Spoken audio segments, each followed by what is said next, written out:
isn't available right now. That's fine. It's fine. Let's just confirm.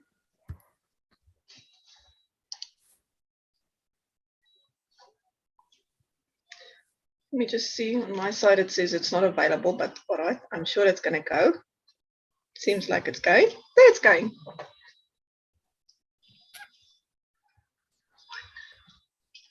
Yes. All right. It's jumping on the, it's going. It's definitely streaming. Yes. Ready to go. Right. Hello, everyone. Hi, everyone. Welcome to another Scrappy Sunday Live Chat. This is actually episode number 5. And yeah, just for reference sake, today is the 26th of June, 2022. And myself and Mariette is super excited for our special guest that we have today. It's Miensie from Knotty Habit. So she's going to be joining us very, very shortly. So just for some new viewers that we might have, my name is Leanie. I've got Independent Crochet YouTube channel and Pick Up Stitches podcast. And then I'm going to hand over to Mariette to introduce herself. Thank you, Leanie. Yes, welcome everyone. We're so excited. As Leanie said, we've got the scoop today with a dye studio tour and everything with Miensie. So you must definitely stay tuned.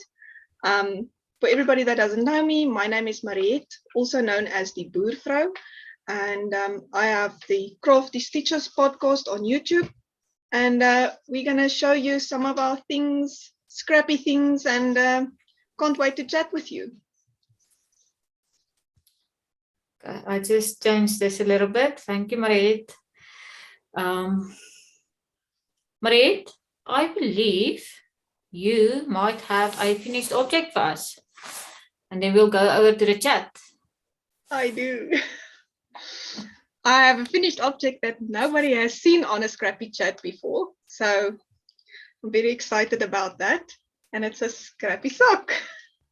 Look at that. Isn't that pretty? That's very beautiful. This is actually my first sock that I've knitted completely on 9-inch circulars, except for the toe, of course, because it's a little bit, the circumference gets too small. But I used some of this yarn, the Naku yarns. It's all of the scraps that I have left of all of the other balls that I bought. I'm sure everybody knows I bought a lot of these. So I'm holding them together, and then they make this beautiful mold type of scrappy effect. And I really enjoyed this. What is interesting to me is this sock is, I'm wearing a UK size 8, 9. UK, no, I'm lying. A UK size 7. And the leg of the sock is about 15 centimeters from the heel flap to the cuff, and it weighs 60 grams. So I think if I use a contrasting toe and heel, I might get away with a whole 100 grams of fingering weight held together to make a sock like this. But this is very exciting. It is nice and warm and a new experiment. So I really enjoyed that. Okay, that's nice. Sorry, I sound like a cup of tea. That's beautiful. Sorry, Mariette. I'm just thinking, do you not want to check on your channel on the chat if there's something happening there? Because I'm having issues, to be honest, to see the chat come through the streaming service. Okay, that's fine. I see there is things going on actually. Just some people coming up. Sunbit Crochet, Marina, Ursula Ophoff, Almarie Dalarai. Everybody's just saying hello. And Ursula says she loves the colors. So yeah, I'm really enjoying those colors. They are very, very pretty. I don't know if you want to say anything else again? What was that Scrappy project you're working on currently? It's a bit of a problem, actually. You guys know I've been busy with exams and so on. So I have done nothing, as in nothing, with my Scrappy projects this entire month. I only started this afternoon to add this little bit of progress to my Cozy Sock Memories blanket, only because I finished my socks for June 2022 last night. So this is all that happened on my Scrappy whips this entire month. So yeah, it happens. Yeah. I mean, you had exams and everything, so it doesn't really matter. And as yours? long as we can have a chat and everything, then it's very, very nice. I did actually work on I'm actually still working on my blanket here. So it's just here mid-row. But yes, I did add a little bit to the blanket. Just going to show it like that. I'm not going to pull up the whole blanket. I'm sure everybody has seen it before. And I'm really pushing to get this one done. It's not that far from being done. I think I counted I need about 7 or 8 more color rows, and then I can add the border. And I'll just jump through all of these projects quickly, because everybody's feet is dying for our guest. So let me not hold up everybody. But I did add a little bit to my honeycomb blanket. I remember in the previous Scrappy chat, somebody was asking about DK weight yarns. And here you can see that some of the DK weights that is a little bit thinner makes a smaller block than the ones that are a little bit thicker. But that will even out when I add more to the top. It will stretch it out a little bit. Blocking won't really help for this one because it's acrylic yarn, but I'll be mindful to put a little block with a little bit of a thicker DK on top of the smaller ones. And then I did add a little bit to my leftover blanket. We've been at this point last time. And I just added a bit of scraps while I was cleaning up and found small pieces. So yes, that's basically all that happened in my Scrappy crochet and knitting. I did not start the second sock, so I'll still do that. Get to that in due time. Okay. All right. Let me just quickly say Adela is also here, and I see that Claudia says the pressure is on. I guess that is for you and all the projects that didn't get worked on. I'll try again next month. Okay, so is that everything in the chat, Mariette? On my side, I've got Adele from Hooked on Art. Hi, Adele. Okay, so what do you think? Shall we get into the good stuff? I think we must. We were very fortunate to get Miensie as a guest, and she was kind enough to make us a dye studio tour, and we will be showing that to you now. And then after that, Miensie will join us, and you can ask her some questions. So let's do it. Okay, let's get that straight.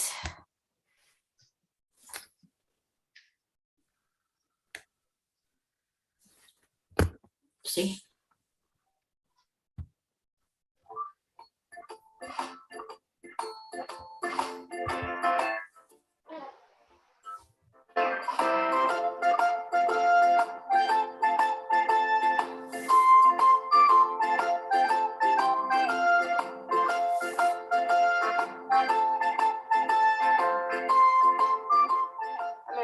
It's Miensie from the Knotty Dye Studio. Come walk with me and I'll show you a little bit of what the dye studio looks like. this is the front door, the entrance to the dye studio. And on the right-hand side, you'll find a steel cabinet with all my different dye powders in their containers. Next to that, we have a basin that I use. Obviously, we use quite a bit of water, and I try to utilize it as fairly as possible. So we'll, as you'll see here, this was actually a rinse water, and that will be used for tomorrow as well, because there's nothing wrong with it. It's not dirty or anything. I've got the leftover dyes of today's dyes. Will go into this little bucket. I call it my little silver stainless steel bucket, and in here I wash all my utensils for the day, and then by the end of the week,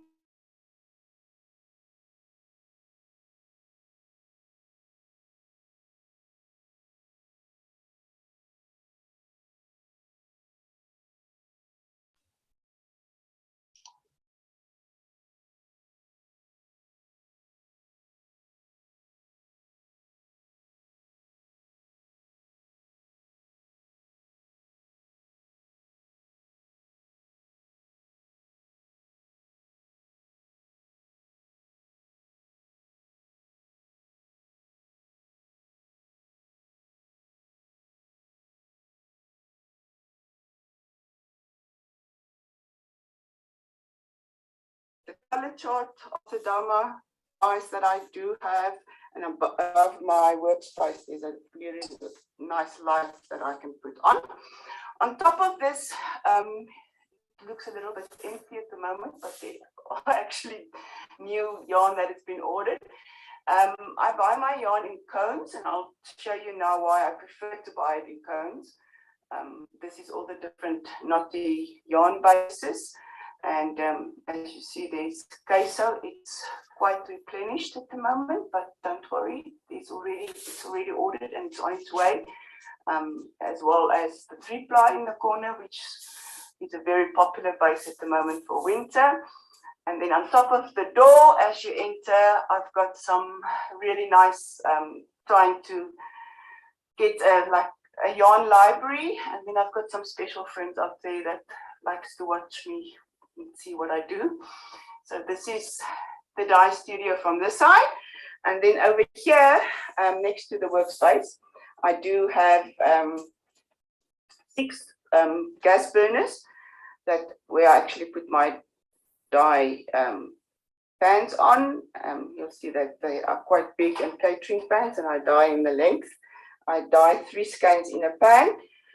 It's just the way I prefer. Some people dye 4. I have seen 6 skeins as well in a pan. I just like to prefer 3 skeins. And then the bottom part are where all the different dye pans are being stored, and it's for different dye techniques. You get a shallow water technique, you get a deep water technique, and then it's the big pans. You get a steam technique, there's the steaming pans, and then all the lids, and then also the pots for a kettle dye technique that you can use. And then on the bottom part of my workspace, I've got tomorrow's yarn that needs to be dyed, already soaking. So that would be, let me just count quickly, 72 skeins plus 12. So 86 skeins for tomorrow. That's the dye schedule. On top of my stoves, I've got some of my dye colors. It's not all of them. Some of them in bigger quantities already pre-mixed. I mix them what we call a dye stock. But it's just, you can see I used a lot of the certain colors. I've actually started dyeing some of the yarn boxes already. 2 of the 4 colorways have already been dyed. So some of them it's a bit scarce, but we can just pre-mix again and just fold that up. And then on this side is some of the other dye colors. It's also just dye bottles. On the top here, I've got the samples of the first ever sock blockers, sock ruler, the first ever Knotty project bag that was made. And then I would like to show you up there is the first skein that I have ever dyed. So that's just some memories here all together. The bigger stove is over here. This stove takes the pots for the kettle dyeing technique. The cabinets over here, you guys will probably know. Those are the ones that I use at the pop-up shops and at the markets. It's just the way that we store them in the dye studio, that's all. And on this side, we've got Mr. Knotty's creations and inventions. I've got at this stage, 4 electronic scales. And they can run actually four skeins at a time, 2 on each of these ones. And I've got a electronic box here that if you put it on, I can ask the skeiner to skein anything from 5 grams up to 200 grams, whatever we need. And then it will stop dead as soon as one of these scales gets to like 2 grams from whatever we've asked it for. And then it would hang on this side, and then from here it goes for soaking before we actually dye it. So this is just the electronic part. And one of the reasons why I prefer to buy my yarn in cones are 2 ways. I'll just share quickly with you. I prefer a shorter circumference for my skeins. They are 150 centimeters, where the mole's skeins are 180 centimeters. And I just found that with a shorter skein, it's easier to handle in a dye bath, as well as it's easier to handle for my clients with the different swifts. The bigger skeins is sometimes a bit difficult to handle with the swifts. This is one of the first skeiners that Louis has actually made, and we adapted this one firstly. Let me just get the adaptation here, so that he can use it with his drill. So he can actually use the drill for this. This is how he built the electronic one, but we can still use this by hand as well. So if I need a quick 100 grams skein, we can do this by hand. These are yarns that still need to be dyed for Saturday's market, so we'll need to get going with these ones tomorrow or Thursday.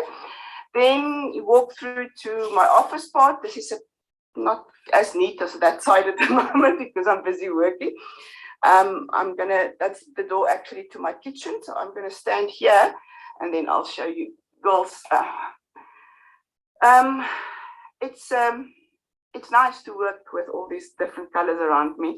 It's also very nice for me to actually, if I need some inspiration from the dye studio, just to walk in here and I said, I've got these solids that's on the website at the moment. I can dye something that goes with them, or vice versa.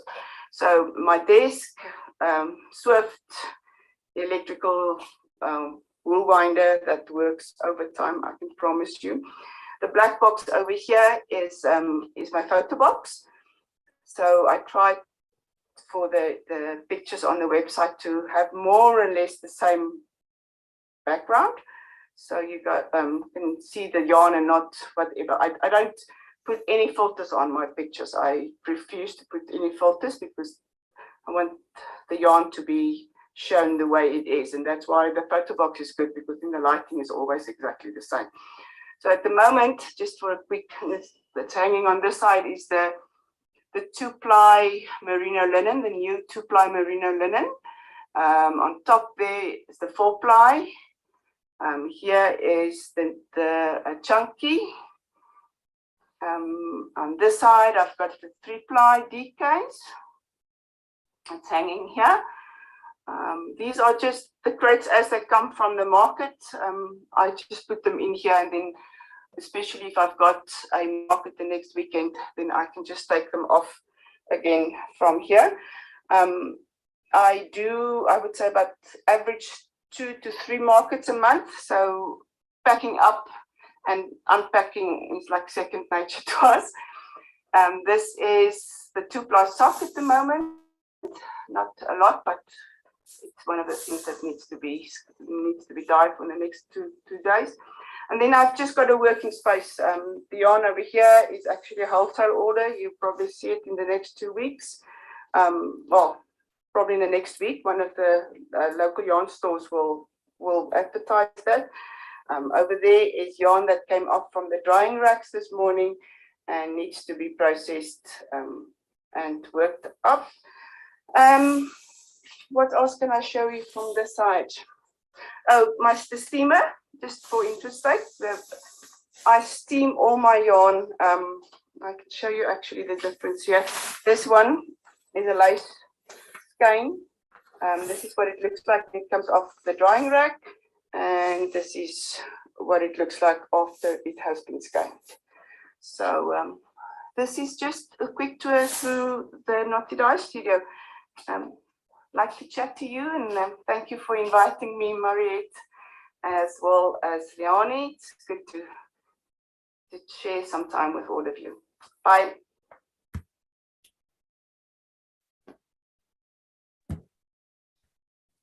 Awesome. Go. Hello, Miensie. Hello, Jelle. Hello, allemaal. Hello, Miensie. How are you doing?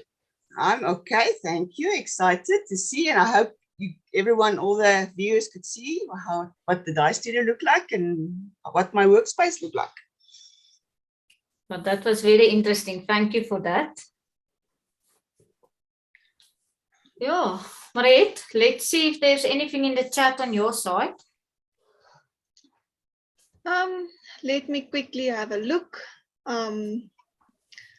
Not really anything else. I did see that the sound cut out for a few seconds there, but I see Claudia also saw that, and it came back on again. And then just Elmarie said she has to go. She'll catch up with us later. And Marina says it was very interesting. Thank you, Miensie. A big pleasure. Marina's actually one of the few that actually has seen it from the inside, so she's a lucky one. She's been here. Okay, great. Okay, so I just want to remind all the viewers, if they've got any questions for Miensie, to please pop them in the chat. And then on my side on the channel, Adele is saying hi, Tannie Miensie. And she says it's a very cool space. That it is. It's really, I have to thank Louis for that. My husband actually gave up his garage. So our cars are all standing in front in the sun. And I have to tell you, after nearly 3 years, you can actually see it in some places. But it's necessary because you actually need some space when you work with all the yarn. And I've started actually on our stoop in the sun, and after about 6 months, my husband said, no, we need to make a plan. You can't stand in the sun like this. So he converted the first half of the garage, and then December last year, he gave me like 3/4 of the second half of the garage. So he's got a little storeroom at the back here. That's where that's all that's left of the double garage.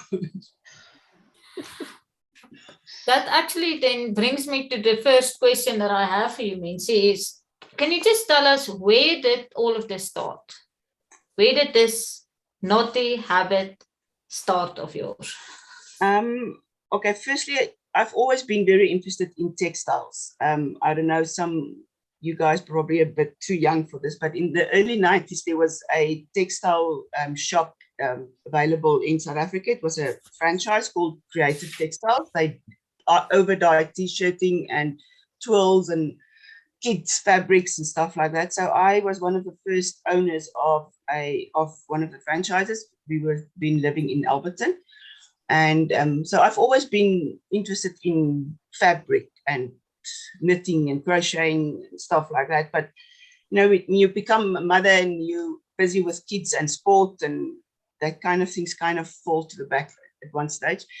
And then I always said I wanted to spin. It's just something that I always wanted to do, something that interested me. And when my youngest son actually left for the US, when he went to study there, I had time.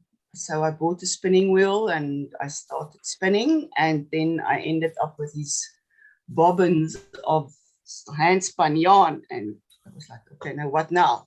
Cream is not really my color. I mean, it's beautiful. Natural yarn is very beautiful, but it's not something that I would wear a lot, cream. So I started dyeing that, and that is just how everything developed from there. And Knotty has been on, I think the first yarn that I've dyed for Knotty per se was the 24th of January 2019. So we've been now for like nearly 3.5 years that we've been going, and it's hard work, but it's good. Enjoy it. That's very interesting. Thank you. Mariette, do you have a question there? I just wanted to say quickly, when you said that you started in dyed the first skeins in January 2019. I mean, I actually met you in August of 2019 at the Magalies Fiber Festival. That's right. I remember. And I was just so excited to be there and get some nice crochet hooks, and and then I read up afterwards. So yes. It was. I just came back. Just before I met you was the Cape Town Yarn Festival in Kommetjie in Cape Town, and it was quite a, I would say, emotional thing for me to take Knotty down to the Western Cape, because as some of you know, that's where I come from. And when I came back, it was literally a week later was the Alpaca in festival in Magaliesburg, and I was like, I don't know if I'm going to have enough stock. I don't know what I'm going to do. But it actually worked out really well. It was, I can remember meeting you very well. You were so excited about the clover hoop, and you ran to your husband and you came back. I remember. Well, Leanie fell into the trap as well because she got one. Anyway, so I wanted to... Do you still have some? Oh, great. I wanted to ask you, if you do like custom orders and so, do you have any minimum order type of thing or not really? Not really. As I explained to you in the video, I do dye 3 skeins in a pan. That is just what I do. I have done 4 as well, but you need to be careful not to get more white spots, because the pan is obviously more crowded and the color doesn't blend as easily. I have done 1 skeins. Depends also on how busy I am. The custom dye orders are really nice. It gives me something to work with one-on-one with the client, but it also gives me a little bit of freedom in the sense of I can try new things, that, getting a specific color.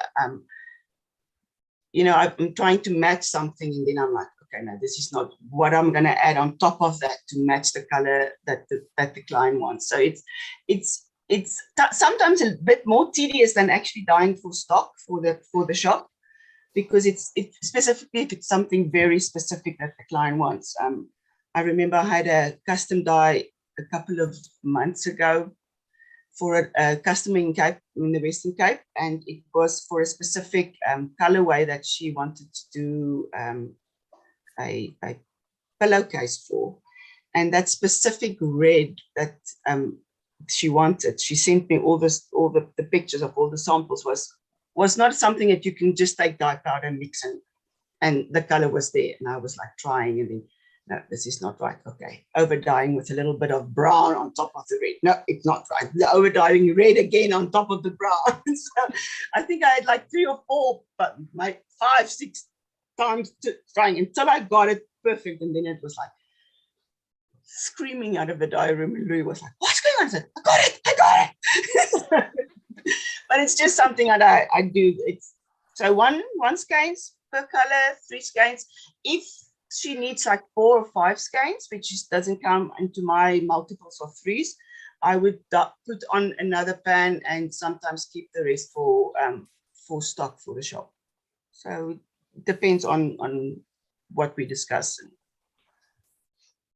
Yes, and I'm sure, as you said, it's nice because, I mean, even me baking some things, I don't always think of making a rusk in this flavor or whatever. So a customer comes to me and then you add another line, product line, because you got another thing right. So that's also always nice. Back to your next question, Leanie. Okay. So, Miensie, you know I'm a super sock box fan. As it's the highlight of my quarter every quarter. So my question is, where do you start to get inspiration for a sock box? Because I'm sure by now you already have ideas for 2023 sock box clubs or the yarn box clubs, not just the sock box. Are we going to do a yarn club next year? Sorry? Are we going to do a yarn club next year? I hope so. I'm just teasing. I hope so. So, my question is, where do you start to get your inspiration for this? Where does it start? I think the big thing is it has to be personal. It has to be something that I can relate to. Last year, when I did the first Knotty Club, I researched quite a bit with different clubs that's available overseas and how they do it, and things that I've chatted with Jelly from Fjord Fibers. She's a South African dyer that lives in Norway, and she's quite big. She does a huge yarn club out of Norway, and Jelly was absolutely unbelievable with sharing some of her experiences and things like that. So I really researched quite a bit before I decided that we're going to do this yarn club thing. And there were certain things that I didn't want to do. I didn't want to do a mystery box. I wanted you to have, what was this? Oh, it's signed the back. I wanted you to have a say on what you wanted, the color that you wanted. I didn't want to decide, okay, this is one skein lying here and we're going to put it in a box and send it off to someone. That's why I dye specifically for the club. I dye also just the amount of boxes that was bought, that was ordered. I'm very bad. I don't even have a box for myself. After all these boxes that I've dyed, I have not dyed a single box for myself, because I just dye what's ordered, and then when they're gone, I'm like, I really like that, and there's nothing left. Oh, shame. No, it's really bad. But last year it was South Africa and things that I like in South Africa. Bonneskrans is where it's where my heart beats faster than any place else. It's we've got a beach house there, and it's where my kids love to be, and where I grew up when my family went to the beach for summer holidays, a little bit that we had being fruit farmers. And then this year I thought, okay, we need to do something that people can relate to, and we all had like smells and spices that we love. And it was really interesting to see. Last year Kalahari was the box that sold the least amount of boxes through the year, the browns and the naturals. This year in the first quarter, Kalahari was the box that sold cinnamon and vanilla sold the most amount of boxes. So the colorways are more or less the same. It is our connection with cinnamon and vanilla. We all have a pancake or a grandmother who's making melkos or whatever. Those smells that we can relate to is what make people buy yarn, and the memories that they have. and things like that. So I'm very, very fortunate to have, I call them the naughty crowd with me. I know some of them are actually watching. And it's so nice to have people that I can bounce off ideas, and they've come from different backgrounds. I've got Anel, who comes from a corporate marketing background, who I can just tap onto and say, will this work? Getreida, you all know Getreida from Ietsie Klein. She does my software, the website. But she's such an interesting and creative person. I can relate. And what do you think about this? But I think at the end of the day, it's always the people around me obviously help me, and they are there to support me, and it's amazing. And I definitely wouldn't be able to do it without the naughty crowd. But at the end of the day, it is also that I have to be comfortable in actually dying what I've got in my head.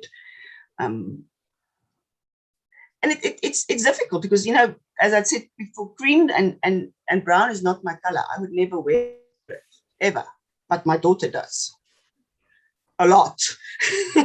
So it's very difficult to dye sometimes that's out of your comfort zone, that you not easily relates to.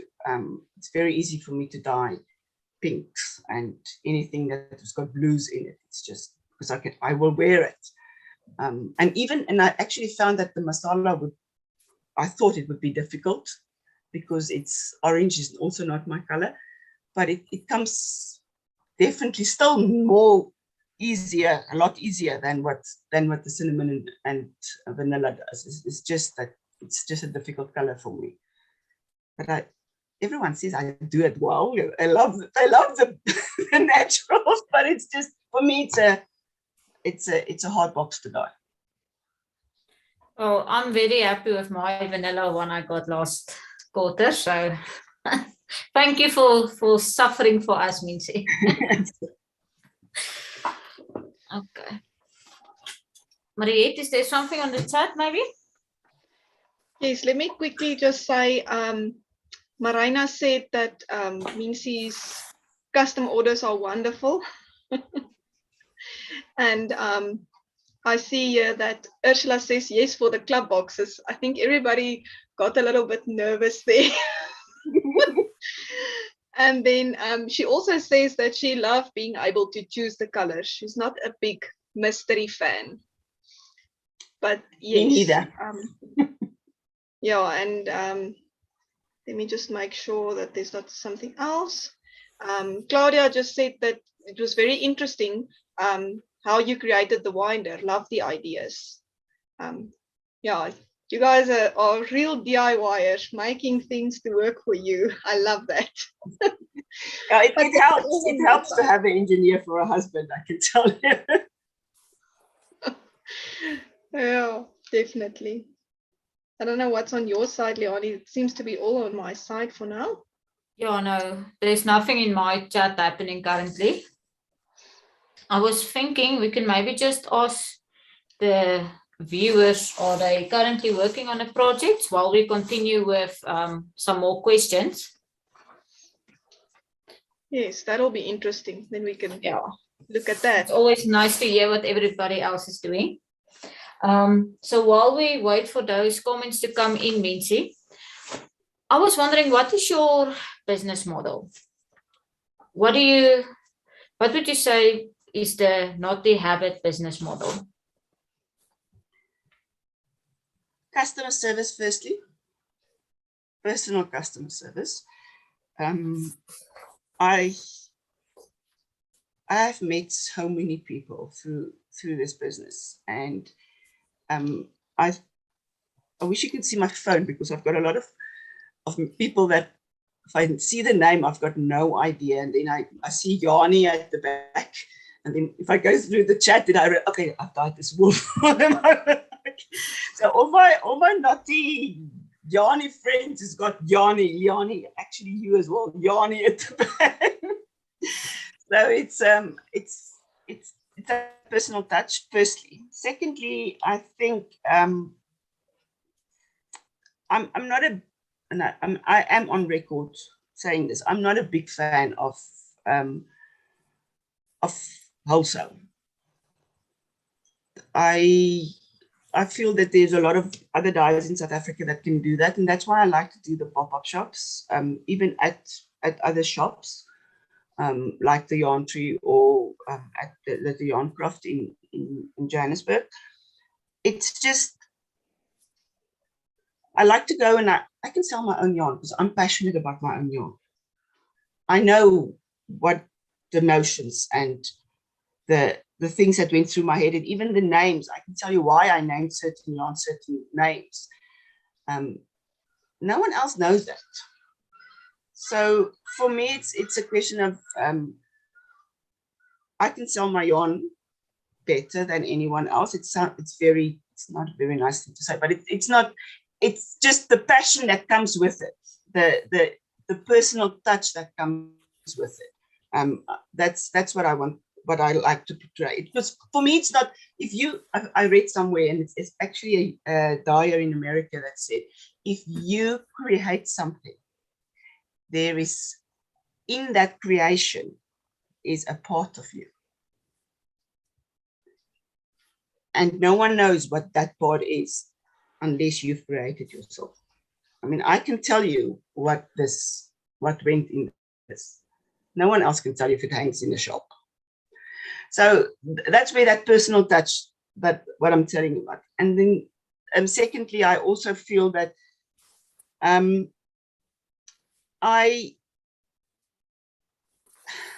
rather do quality work. I am very painful on the running of colors. I will phone you and tell you, listen, I've dyed this, but I'm battled to get this to set completely. Give me another day. And that's why 9 out of 10 times I wash my own yarn, because I want to see if the color's right. Or if Christina is with me, she works for me a couple of days a week, and she is busy washing the yarn. I would be like 2 meters around her in the dye studio. I can see if that yarn is running. That is just something that, by making my own skeins, I actually have quality control over the quality of my skeins. Because if you buy the skeins already skeined, you don't know exactly what the yarn looks like in that skein. If that skeiner is running, I can see, oh, whoa, stop. There's a join that's not perfect, or it's that I'm not happy with. And I will take that skein out and make minis out of it or something, but that join is not in it. It's just something that I want to have quality yarn, and that's why you won't find more than one join in 6 skeins. You will never find more than one join in 6 skeins. So if you're unlucky to find the one skein that has got a join in it, I'm sorry, but 99% of the skeins won't have any joins in them. I get very upset if I start crocheting or knitting with something and there's pieces of yarn in a skein. I just do not like it. And it's something that I can control. I don't want to do that product. I don't want, my product needs to be a quality product. And then the other thing that I just want to mention is that natural yarns are expensive. And I know that wool is expensive. For me to buy a cone is not something that's cheap. So it is more expensive than acrylic yarn. But I want to have it as affordable as possible, that we can broaden the base of people using South African natural yarns. And that's my other model. I rather sell my yarn like 5 or 10 rand a skein cheaper than some other places. But I want people to try and use South African products. Maybe it's because I'm a farmer's daughter that I'm like pushing for South African products here, but it's just why would you spend all that time and not use the best South African yarn that's available? That's just the way it is. I'd rather make less items and use better yarn than to make something every week and use cheaper yarn. No, agreed. Fully agreed. Yeah. Okay. I've got some Okay. things in the chat if you want. I can just quickly share that. Marina said something here about the custom orders, absolute personal touch. And Joanita says, best service ever from Miensie. There is lots of love and care going into each dyed skein of yarn. And yeah, everybody is seconding that they love the personal touch and the quality and those things. Thank you. Agreed. Okay. So on my side, Adele, I'm so sorry if I pronounce your surname wrong, Adele de Abreu said she finished socks today with some knotty yarn. And then now she's working on a Scrappy V-stitch blanket for Dion, her fiance. So he's a very lucky man. Yeah. I also have people on this side that is saying they're making some shawls, 2 shawls and a side-to-side top. And Ursula says she just finished up some socks with Kaiso yarn and started a top with some yarn gifted by her family. And Claudia has blocked her crochet shawl. Yes. And Yalina's also joined us. She's sorry she's late, but yes, that is it from my chat. I don't know if I may ask another question, maybe. Go ahead. I wanted to ask you, after we've now seen the studio tour and your pans and all of those things, why do you use different dye techniques? Because you were talking about shallow water and all of those things. It's for the different effects. So what I've got some samples here next to me that I'll show you quickly. So this is what we call in hand-dyed yarns a semi-solid. It's probably, is the lighting okay, girls? This is probably as solid as you can get, and this is what we will call a deep water technique, because there's lots of water. The dye is in a deep, the yarn is in a deep water, so there's lots of water that can go through the yarn, and you can get a semi-solid, as solid as you can probably get in a hand-dyed skein. Then something like very shallow water, where we would get speckling, because the water needs to be under the yarn to speckle on top. Otherwise, I'll show you now. This, you see, there's a very crisp speckle. Yeah, the small little dots, and this is when you get your yarn with very little water, and you actually use dry powder. Just to mention that it is a safety hazard, and I actually use a respirator mask as soon as I open my dye containers.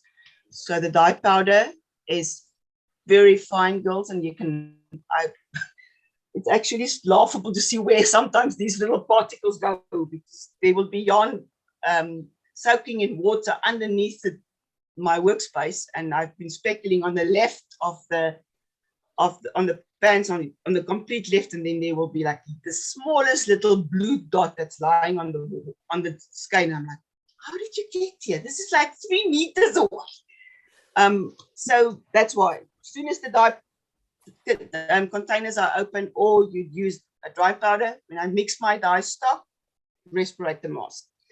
So this is the dye one with the shallow water. You get these little crisp ones, and then you can use also dry powder, but with more water, and it looks like the dye have actually, the speckles have run. You can see they like more longer pieces. And this is another technique that you can get.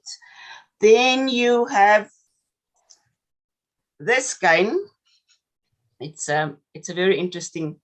This is actually just one color. It's one color that what we call in breaks. So you see there's like 5 different greens and purple blues and a lighter blue, and it's just one color. But as soon as the heat comes to it, the color breaks up in all the different color particulars that actually binds that specific color, and then so there's no other color in here. It's just one skein, and with one color in the band. So this is just different dye techniques. That's why. And then also if you use the steamers, there's actually no water that comes to that actually touches the yarn, so that the speckles are more crisp. So on that, Adele is also asking which of these techniques is actually your favorite. I love speckles. I both the speckled, the crisp ones and the running ones. This one is very interesting. I don't know if you girls can see here. There's actually, do you see the pink? And let me make you big. You see there. I just want to make you big for the viewers. Miensie, there we go. You see the little pink dot there? Yes. And there's a green one next to it, and there's a little purple here.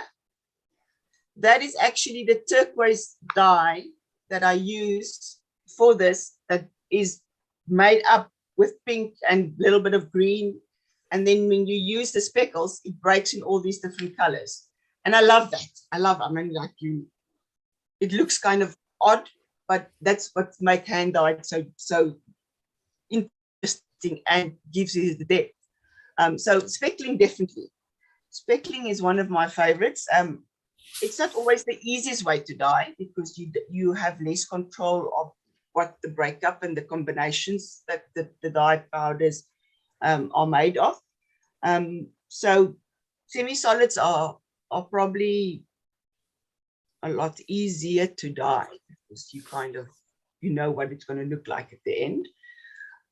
But then also you get something like where you've got the linen in, and the linen doesn't dye because it's a plant fiber, and I use acid dyes that dye animal fibers, so you get all these little white flecks in the yarn that's actually spun with linen as well. So it's a very, this is one of my favorite yarns. This is the new 2-ply merino, and it's so soft.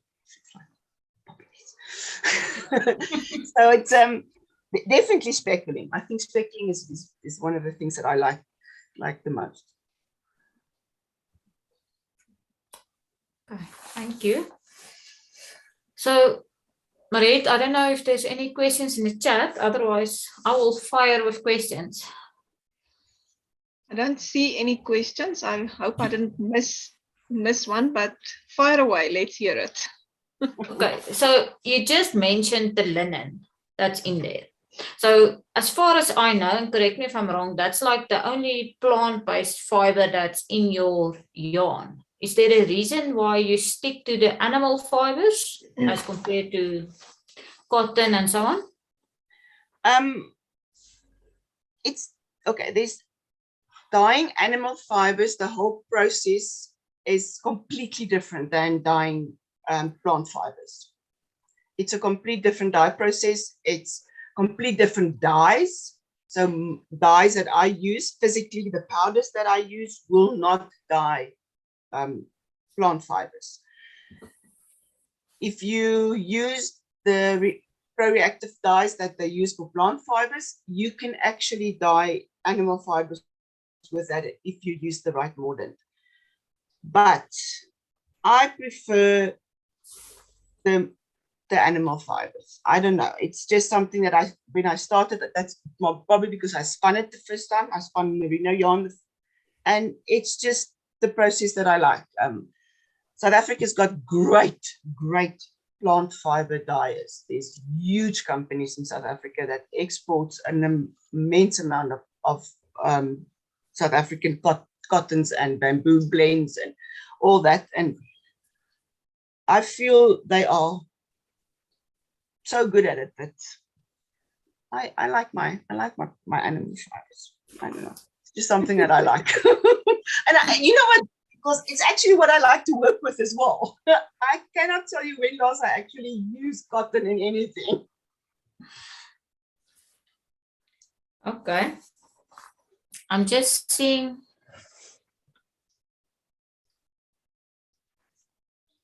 Okay. Yes, here's a difficult one. Adele wants to know, how do you get your yarns to smell so good? The knotty smell. That's what I heard it's been called.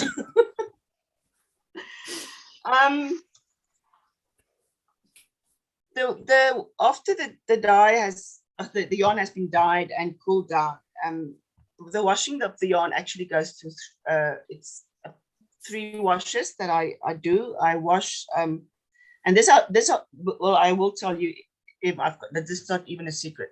I wash my yarn with the first wash with sunlight liquid. This was sunlight liquid, but the see-through one, not the one with color in it. So and I think it's called the antibacterial one. It's like a gel, right? You see right through it. Very small amount. It's like a pearl drop. Makes a lot of foam. Gets rid of any loose dye particulars that can still be in the yarn. Gets rid of the citric acid that I use as a mordant to clean all of that. And then after that, I rinse it again. Now the third one is where the smell comes in. So it's a little bit of stay soft, but very, very small amount, very small, because you have to be careful with actually loosen that color again. So it is just to get rid of that wet sheep, wet dog smell that sometimes hang here in the dye studio. It's actually a smell that you get used to. Growing up on a farm, everyone is always laughing at me when I say this. I love the smell in the morning if you open that store of the horse and it's the steam coming from the wet. I love it. I think people think I'm crazy, but I honestly do love that smell. So the wet sheep, wet dog smell is not something that bothers me personally a lot, but I know that there are people that don't like it. Then there also, I know there are people that's got a problem with the smell of my yarn. There are some people's dogs that's got this problem with the smell of my yarn. That Mariette, that is one that I always will never forget. So I've got this one client that gets terrible migraines of when she smells my yarn, and she gets like a packet full of lavenders in her yarn every time she orders. It's personal. I've got a question from. Sorry, Mariette. I always feel so bad. I take a picture of Miensie's yarn just to remember how beautiful it was, and then it goes to the bath and then it looks terrible. I cannot do it nicely. Oh, sorry, Miensie. No, it's no. I mean, it is what it is. I've got a dog who's allergic to other things. Oh, yeah, no. It's actually my favorite thing when you zip open your project bag and that smell comes. It somehow makes me want to keep going. Actually, I want to ask you: Have you actually smelled that the knotty smell has changed? I actually told Leanie when I got the last yarn from you, I said to her, it smells different. And she's like, what? Smelled different to me from the ones that I bought at the previous pop-up shop in November or somewhere. Smelled different to me. No, but it's still nice. Yeah, it's a little bit more subtle. I had to change from the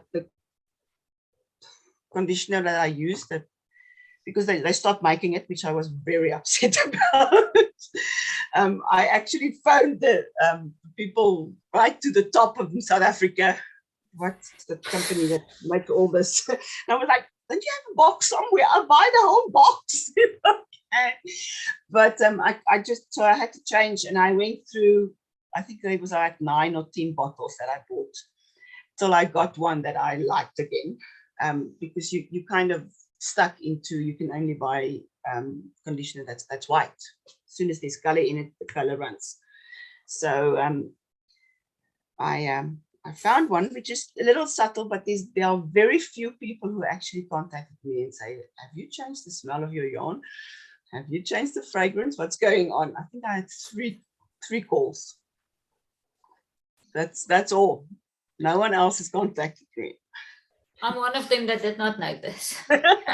I'm just sensitive for the poor dog's sake. I smell everything before it comes into the house. So that's why I picked it up immediately, because that's the first thing I did is smell the yarn. Because I've just got a small window of time to smell the yarn from you to my house, and then it's gone. I just want to ask Miensie a question from Yaleen. She's asking, Miensie, what is your favorite color palette to dye? Yeah, Linky. Let me think. My favorite color palette would probably be, something in the turquoise range. It's funny. You go through like things like this, but it's something that I have to check myself quite regularly. It's like, okay, now you've done turquoise. Stop now. You have to do something else. Turquoise and navy is probably in the blues, somewhere there. Okay. I have a question here from Kerry Randall asking, are you having issues with dye supplies and some colors not so predictable? Yeah, the dye that I use are all from the US. I think I told you guys that in the video.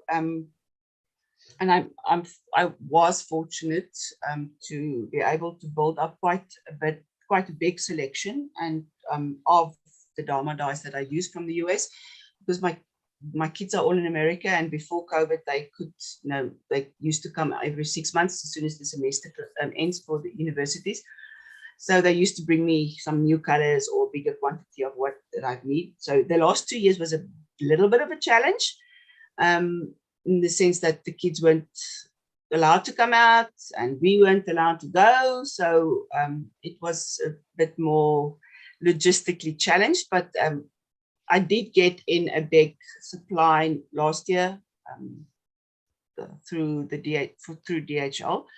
It was a bit of a hectic thing, because as the Dharma itself still does not ship outside of the US after COVID. They have not opened their international shipping. So as I told you, I'm fortunate that the kids are there. So I've actually shipped, because they're in California. We shipped from California to my daughter in Massachusetts, and DHL picked up the parcel from there, the box. It was quite a big box from there. But we are fortunate that we're going in August. And I was actually, just before I got onto your chat, I was looking through the catalog again. There are some dye colors that has been out of stock for quite a bit. There's a couple of them that has been unavailable. I've also went over and tried a new brand that is in Massachusetts itself, that my daughter brought me in March when she came out. First time in 3 years that we've actually seen her. and it's called Prochem dyes. A lot of the dyers overseas use them. It's one of the dye houses that actually have a lab on site as well. So they test their milling and their dyes on site, where Dharma has to like kind of make do with what other people tell them. Prochem mixes and test their dyes with on site. The verdict is still out on that one. I don't know. I think I'm so used to the dyes that I've used in the last few years that I'm having a little bit of a problem. I'm getting used to how the Prochem dyes use the reaction to the yarn is completely different than what the Dharma's ones are. But I think I probably will get there at the end. It's they've got beautiful colors. It's definitely the latest yarn boxes for the masala boxes are all the Prochem dyes. So I am trying them, and I'm getting more used to them than what I was in the beginning. The first dye with them was like, what is this? Why is this? Because they react to heat a lot more. There are some of the Dharma dyes that do that, but the Prochem ones is a complete different color in cold water. And you put your yarn in and you heat it up, and then suddenly this color changes. It's a complete different, it's quite scary sometimes as well. So because you don't have control of how the color changes, but I'm getting more used to that now. So I'll probably add some more colors from Prochem while we were in the US. Actually want to try and see if I can actually visit them. They're not too far from the kids. So we might get a chance to go visit them and get more colors for us. So we need to put all our orders in before August. Yeah. The other thing is also that a lot of the dyers are complaining nowadays. I'm on quite a big Facebook group, indie dyer Facebook group, where a lot of the dyers are complaining that they will have one dye, let's just say that, and the dye is yellow. And now that they've ordered a second batch from the dye and they open that container, and the dye is actually, it looks green. But when they dye it, the yarn looks the same, but the milling of the dye is different. And you probably won't see it that much in a semi-solid, but speckling with it, definitely you'll see differences, because there will be the content of the different colors will be different, and you will have more breaking, say maybe more yellow than what you're used to, or more blue than what you're used to. Turquoise breaks into purple and pink, and you'll get like, okay, but I'm used to having little bit of pink spots when I speckle with turquoise, and now you've got a lot of pink spots. So that's where you see the differences when they mold the dye differently than what they used to. I've got some questions here again. Go ahead. Let me quickly just read. Kerry said that some hand dyers in Australia have the same issues with Dharma. Good that you have not been too impacted. And then Adela says, Miensie, it might be a good idea to explain the difficulty with Indigo.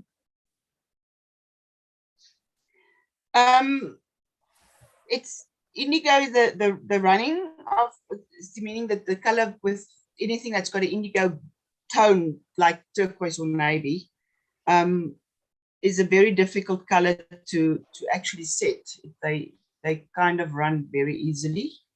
So you'll find sometimes that you will get a turquoise and you will work with it. Your fingers will be like bluish or green bluish. Some people have a problem with reds as well. They also, the dye will actually color your finger sometimes. It is just something that it's just difficult. It's one of those colors that is so difficult to set.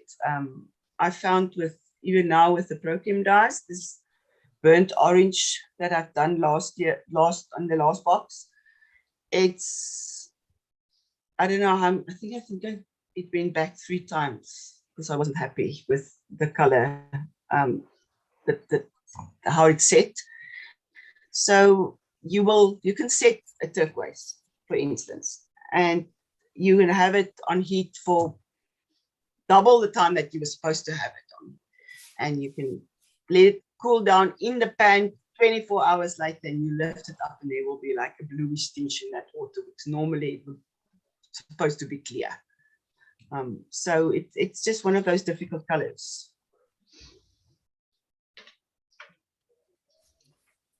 Okay. I'm just wondering, I think our sound might have gone off on YouTube for a few minutes, but everything looks fine again now. Yeah. Any other questions on your side, Mariette? Just Marina asking, for how long are you going to the USA during August? I'm sure they want to stock up and know when you're coming back. It's going to be just short of 3 weeks. It's the first time that since I've started Knotty that Knotty won't be sending parcels out. The shop will be open. We'll keep the online shop open, but I will only be sending I will send out parcels when we come back, which will be the end of August. I have not seen my granddaughter. She will be here on the 24th of August, and we will be there for her birthday. So it's a big thing for all of us. Then we're also going to celebrate my youngest son's wedding, and as well as his birthday. And we've missed so much in the last 2 years. My youngest son graduated. My daughter got a master's degree that we all missed out on, and it's just time that we go. And one of Louis' best, he actually calls him his GE dad. When we lived in America, Marv and Vera Weiss were like parents to us. They don't have kids of their own, and Marv always said, it's like he says, you don't have to have kids to become a grandparent. You just adopt Louis and Miensie's kids. So, and Marv is very, very sick. So Louis really wants to see him. It's just something that we have to go do. But congratulations on all the milestones in the family. You must be very proud.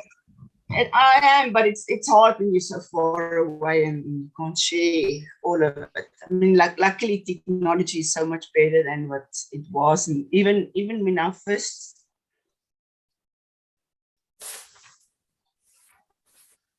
oldest 2009, he went to America. Then we still had Skype and things like that. Nowadays, it's just so much easier to actually stay in contact with it.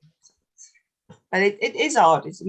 All 3 of our kids are there, and the granddaughter now, so it's not always easy. Okay. Mariette, any burning questions from your side still? I don't think so. I wanted to ask Miensie to show us some yarns, but she already did, so that one's answered. I can still show you the color, the same color on a different basis. Let's do that quickly. As you know, that navy is one of my favorites. So what I've done here, and there are very few colors that I can repeat, as you all know. As Sonia van Wyk always says, of course Miensie wrote down that recipe. Of course, Miensie did not write down the recipe, which is one of the first things they tell you when you become an indie dyer, to keep very detailed notes. But I just can't. I'm sorry, girls, I can't. Anyway, so my Amalfi drive is my navy. It is named after my dear friend Mariki from Colors of Amalfi. This is where this comes from. This is her favorite color, and I dyed it the first time for her, and it became Amalfi Drive. And as you know, there's an Amalfi Drive in Italy, and that's where her name also comes from for her business. So Amalfi Drive, same amount of water, same amount of dye on 4-ply, 100% merino. It's a very tight, very highly twist yarn. Same dye, same water level, everything on 2-ply sock. I don't know if you can see the difference already. Both 100% merinos. Okay. Same dye, same color, same water, same everything. I'm going to squish them like this on this one in my right hand is the new one. 3-ply DK. All three of them are 100% merinos. Okay. On a single, no ply whatsoever. Single merino, same everything, same, completely different hue that you get just by the different yarn bases. Okay. So all 4 of these are 100% merinos. Then we can add the merino linen with it, and then you get the white spots where the linen is. Exactly the same dye. And this is just the interesting thing of how a twist in a 2-ply, meaning literally there are 2 strands that are applied together, 3-ply, 3 strands that are applied together, and the 4-ply, which are 4 strands together. And that's the difference in color that you get with them. It's just one of those interesting things that I always like to see. That's amazing.